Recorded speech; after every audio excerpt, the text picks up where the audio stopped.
Boa noite, queridos irmãos. Que a graça e a paz de Deus esteja com vocês em mais essa terça-feira, em mais esse momento de estudo. Que você possa ser abençoado por este momento, que você possa se sentir acolhido também neste momento, seja nesta noite de terça ou em qualquer outro momento que você esteja assistindo, que Deus possa falar ao teu coração. Desejo isso do fundo do meu coração para a tua vida. Nós estamos estudando, concluindo a carta de Tiago, que você possa ser abençoado também por estes estudos, pelos estudos que se passaram. Nós temos alguns vídeos publicados já com estudos em cima do texto da carta de Tiago. Se você não assistiu aos outros, que você possa acompanhar para que Deus fale ao teu coração. Convido você a baixar a tua cabeça para que possamos ter um momento de oração. Senhor Deus, obrigado pela oportunidade que nós temos de mais uma vez estudar a Tua Palavra.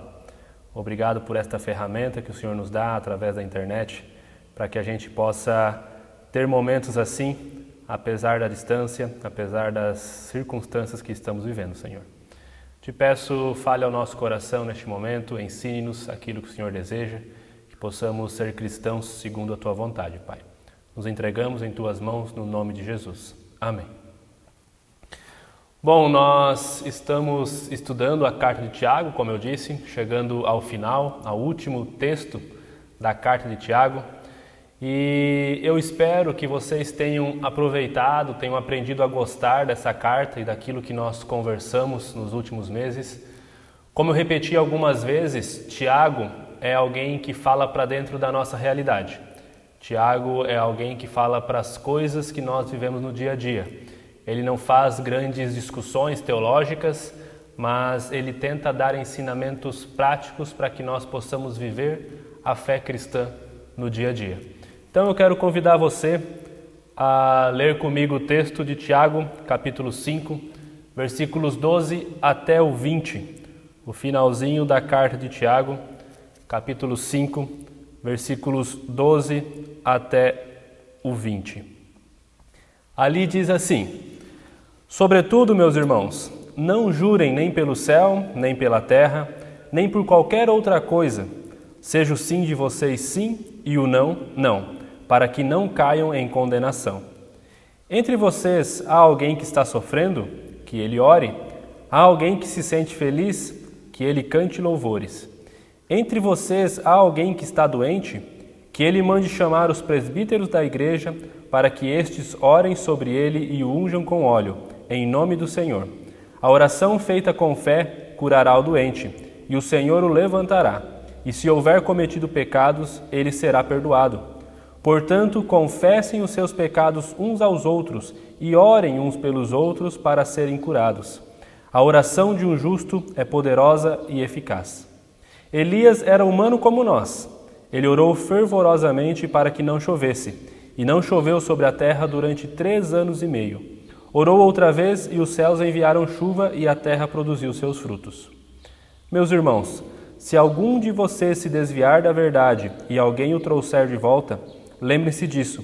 Quem converte um pecador do erro do seu caminho, salvará a vida dessa pessoa e fará que muitíssimos pecados sejam perdoados. Até aqui, então, a conclusão da carta de Tiago.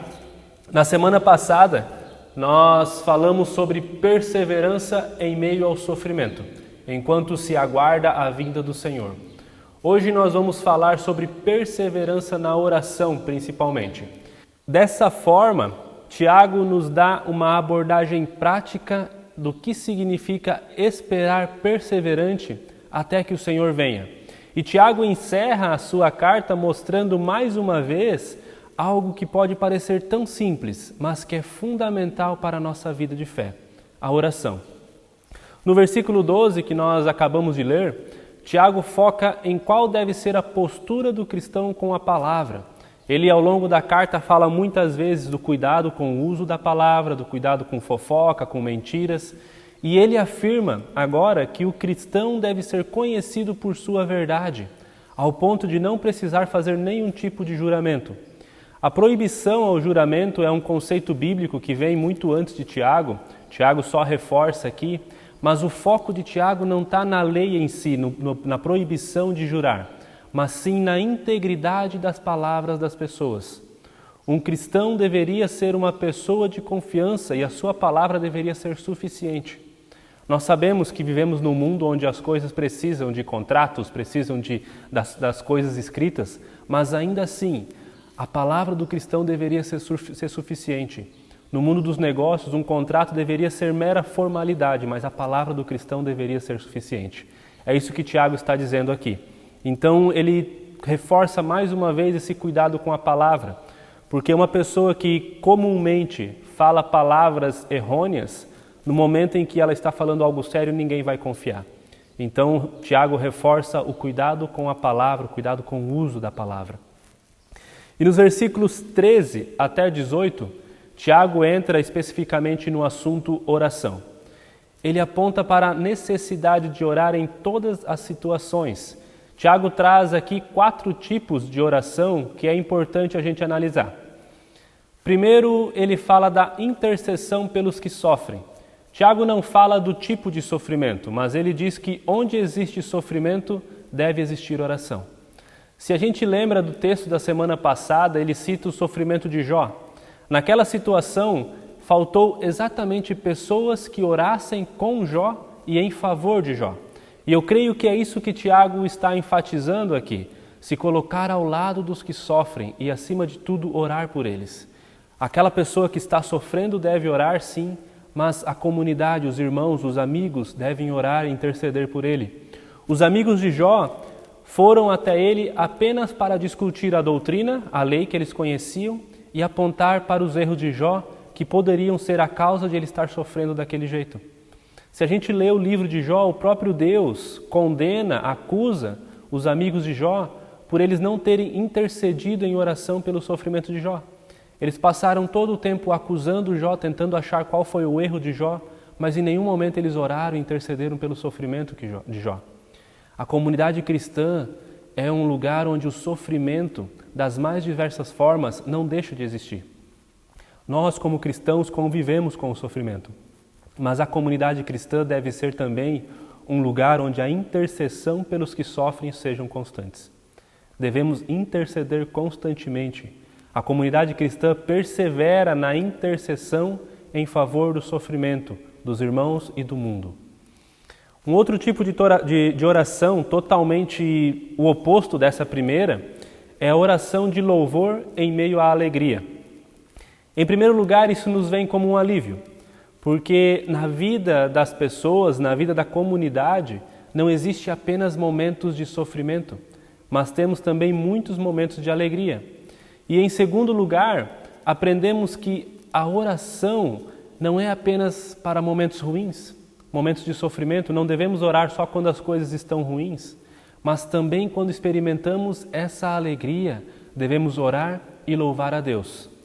Mas acima de tudo eu percebo que esse louvor, essa alegria não acontecem à parte do sofrimento, não é algo que fica em 2 extremos à partes, mas acontece dentro do sofrimento, é uma situação paralela. E 2 situações me vêm à mente. A gente pode celebrar a vida, o nascimento de uma pessoa e no mesmo dia estar lamentando, estar sofrendo pela perca de outra pessoa. Então, sofrimento e alegria caminham juntos. E isso nos faz ver que Deus está presente também em meio ao sofrimento. Deus está conosco e isso deve gerar em nós o louvor. Apesar do sofrimento, apesar da dor, devemos louvar a Deus porque Ele permanece conosco. A comunidade cristã não é apenas um lugar de intercessão pelos que sofrem, mas é também uma comunidade que persevera na alegria e no louvor a Deus em todos os momentos. Depois da oração de louvor, Tiago olha novamente para o sofrimento, agora de forma específica aqueles que estão enfermos, os que sofrem por causa de uma doença. Por isso, a primeira oração não se trata apenas dos que sofrem por doenças, mas qualquer tipo de sofrimento. E aqui sim, ele fala especificamente dos doentes que a gente tem no nosso meio.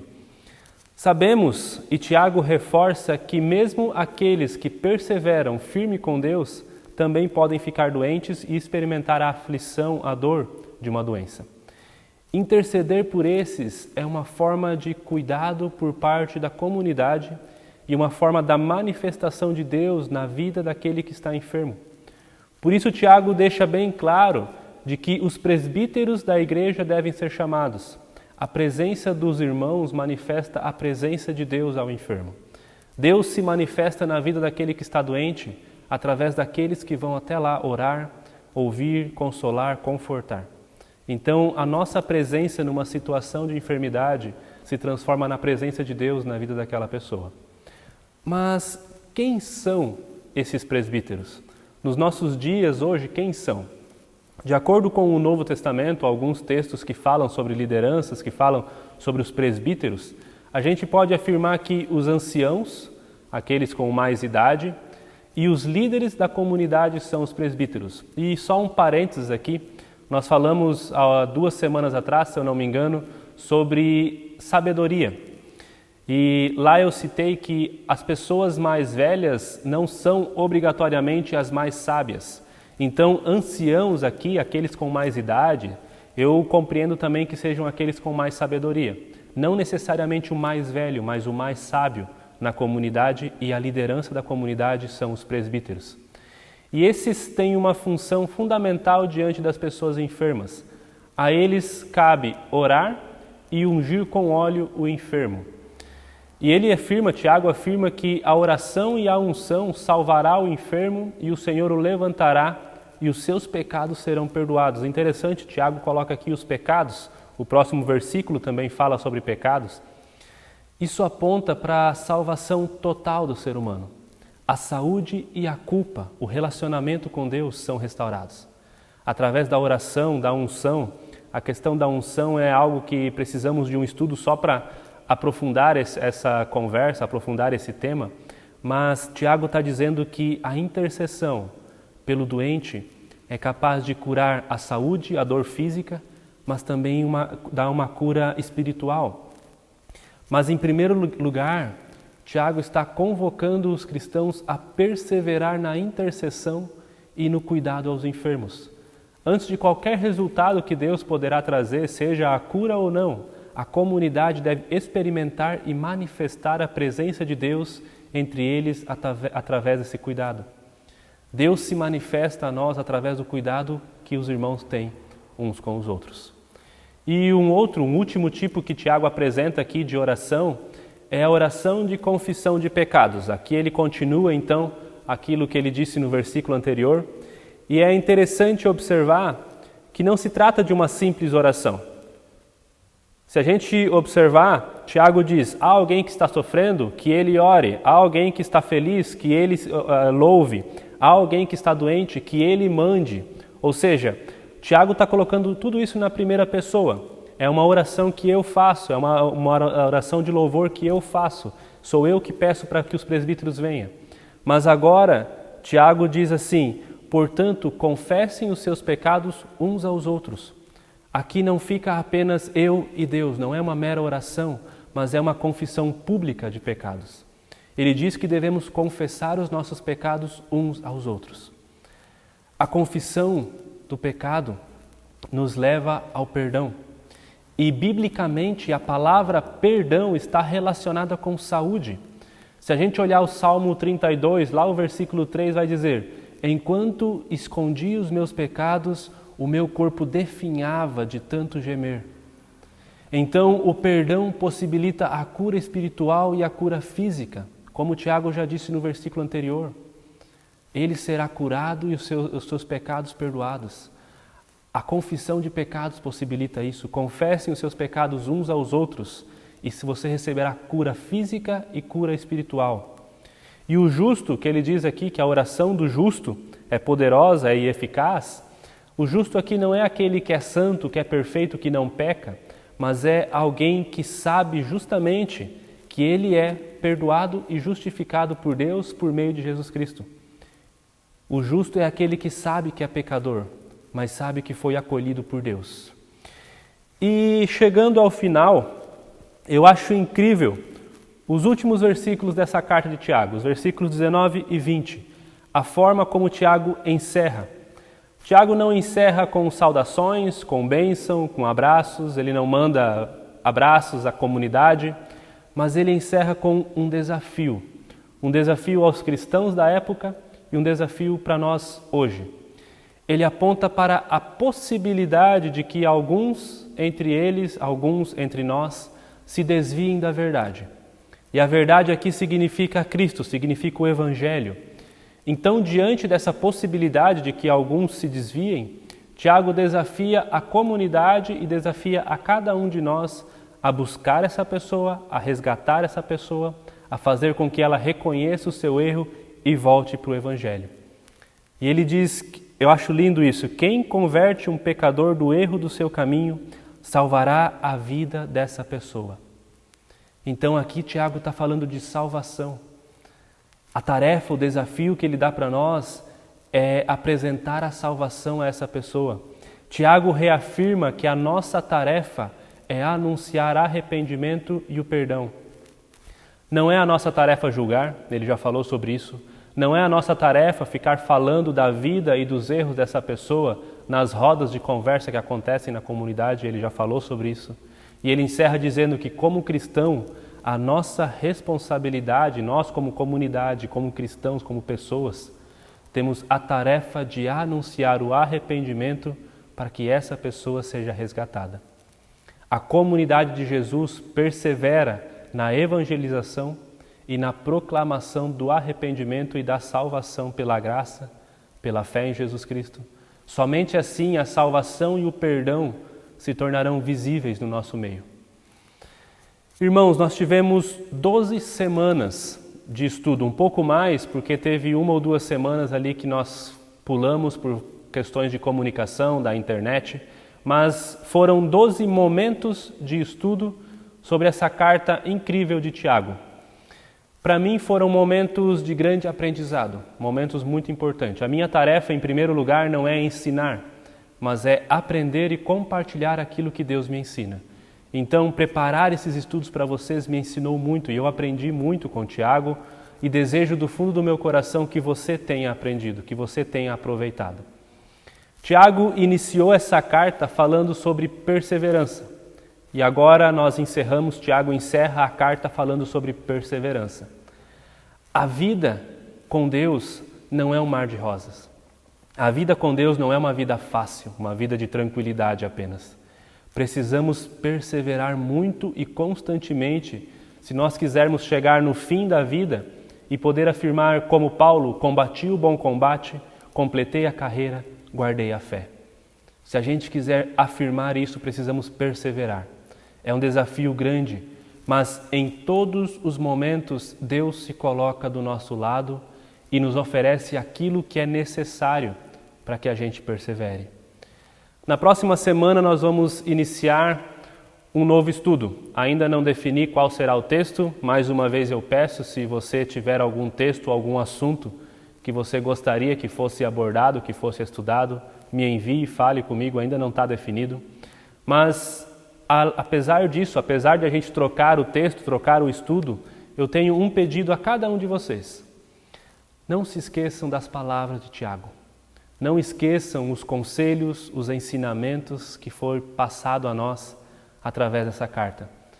Se possível, leia essa carta cada vez que for necessário. Sempre que você achar necessário, releia a carta toda, algum capítulo, algum versículo que marcou você. Releia essa carta sempre que possível. Que Deus nos ensine a sermos comunidade segundo a sua vontade. Que a gente possa ser testemunho de fé, testemunho de honestidade, testemunho de bondade. Que possamos ser uma comunidade que persevera em Deus e naquilo que Ele deseja que nós façamos. Esse é o meu desejo para a nossa vida e para a nossa comunidade. Irmãos, que Deus abençoe vocês, que esses estudos possam ter sido bênção na tua vida, assim como foi na minha. Baixe tua cabeça e vamos orar. Senhor Deus, mais uma vez, obrigado, Pai, por este momento de estudo. Obrigado por esta carta de Tiago que foi deixada a nós para que a gente pudesse aprender coisas comuns do dia a dia, mas que são fundamentais no nosso relacionamento contigo, Pai. Obrigado porque Tiago encerra essa carta nos deixando um desafio. Obrigado porque nós somos desafiados no Teu reino a buscar por aqueles que estão lá fora. Aquilo que nós recebemos de Ti não é exclusividade nossa, mas Tu nos dá para que a gente compartilhe, Senhor. Dê a nós sabedoria, capacidade e amor pelo próximo para que a gente leve adiante, busque aquele que está perdido, aquele que se afastou, se desviou da verdade. Que nossas vidas possam ser um testemunho de fé, de amor, de bondade, não para que a gente se mostre como melhor, mas para que as pessoas enxerguem a Ti em nós, Senhor. Entrego em Tuas mãos esta comunidade. Desejo que o Senhor abençoe a vida de cada membro, de cada irmão que congrega na UNEPA. Desejo que o Senhor abençoe a vida de cada irmão que não faz parte da UNEPA, mas que está acompanhando de alguma forma esses estudos. Que o Senhor abençoe e abrace essas pessoas também, Pai. Agora, olhando para dentro da nossa situação, da comunidade da UNEPA, Pai, eu te peço que a Sua vontade seja feita e apresento a nossa vontade, Senhor. Nós desejamos que encontremos alguma forma para que eu e a minha família possamos estar juntos com essa comunidade. Seja a partir da abertura das fronteiras, seja a partir de um caminho jurídico, alguma forma que a gente tenha sabedoria de encontrar, Senhor, alguma forma legal para que isso aconteça.